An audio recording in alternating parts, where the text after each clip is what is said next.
এই তো এসে গেছি একটা দারুণ খাবারের রেসিপি নিয়ে। এক গাদা আইবুড়ো ভাত আর বিয়ের প্রিপারেশন দেখাতে দেখাতে ক্লান্ত। গতকালকে আমার বর এই সমস্ত কিছু অর্ডার দিয়ে দিয়েছিল আর ও বানাতে চলেছে একটা দারুণ রেসিপি।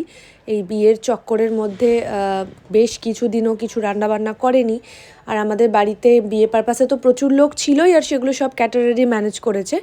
কিন্তু এখন যেহেতু বাড়ি একটু ফাঁকা, তো আমি বললাম যে সবসময় কি লোকের জন্যই রান্নাবান্না হবে, আমাদের নিজেদের জন্য কিছু হবে না? তো দেশি স্টাইলে একটুখানি বেকন দিয়ে ও বানাচ্ছে। দেখছো কি দারুণ লোভনীয় হয়েছে, ভাবছি একটা রেস্টুরেন্ট খুলেই নি, কি বলছো? এই এয়ার ফ্রায়ারটা আমাদের দিয়েছিল কঞ্চি, তো এটার উদ্বোধন করে নিলাম।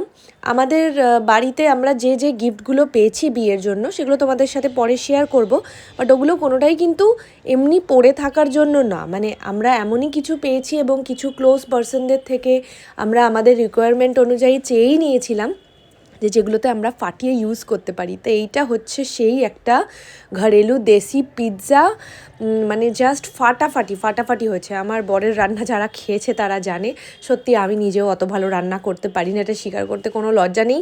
কিন্তু এটা মানে জাস্ট মানে কি বলবো, এটা ফাটিয়ে খেতে হয়েছিল ভাই, মানে রেস্টুরেন্ট পুরো ফেল আমি বলবো।